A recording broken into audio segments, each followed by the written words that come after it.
Bottom trawling is a form of commercial fishing where a large weighted net is dragged along the ocean floor to capture the desired marine species. Unfortunately, the nets destroy everything in their path and kill many species that are caught incidentally. Trawling causes significant damage to the benthic communities because of the weight and width of the trawl nets that drag along the bottom of the ocean, indiscriminately catching all life and objects in their path. To begin my research, I performed a basic search on Google to accumulate information relating to my inquiry topic. I continued my research to find more credible sources of information on the search engine Google Scholar, which was linked to the Curtin University database.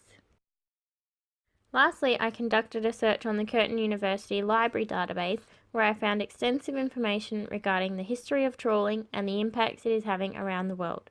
This search was the most successful in finding credible sources of information. I used the Boolean search method and filtered my results to only include peer-reviewed articles. Whilst researching this topic, I found some difficulty in finding unbiased information that was relative and important to my inquiry. Trawling is a very destructive method of commercial fishing that causes excessive damage to the sea floor, including impacts on the benthic communities, dramatically lower fish stocks, disturbances to the sediment which lies on the seabed, and increased water turbidity. Overfishing is a direct impact of bottom trawling, as it is an unselective way of fishing, therefore many untargeted species are caught in the nets. The level of impact trawling will have on the ecosystem depends on the type of gear being used, the size of the net, and the rigging and operation methods. There are more sustainable options that can be used to lower the impact of trawling. The semi-pelagic trawl system is one option that has been developed for Indian fishing conditions. It is an ecologically friendly system that is designed to operate above the seabed so that the impact is significantly lower. More research is needed to establish if these specially designed trawl systems are implemented in other fisheries. Bycatch reduction devices are being attached to trawling gear to reduce the abundance of unwanted species being caught in the nets. Reducing bycatch can also be achieved by introducing closing times where fisheries are only permitted to fish in certain areas at certain times. Trawling regulations vary depending on the area being fished and the target species.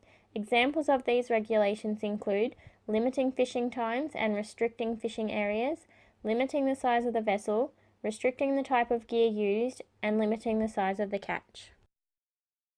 These regulations are enforced and fisheries must report their fishing activities. They are also required to have a vessel monitoring system connected to their boats to locate all vessels to ensure they are obeying the closure times and area restrictions. More research is needed to identify what regulations are being utilised outside of Queensland fisheries. Although this research topic is quite complex and complicated for young students, the concepts behind it can be adapted to suit students in Year 2 and 3. The inquiry topic relates to science as a human endeavour, nature and development of science, Year 2. This links to the discussions involving the changes that occur within the marine ecosystem because of trawling. Use and influence of science, Year 2. This links to the science involved in minimising the impact of trawling and what sustainable practices can be introduced to protect the marine ecosystem. Use and influence of science, Year 3, which links to the impacts of bottom trawling on the ecosystems and how fisheries are responsible for the damage that has occurred.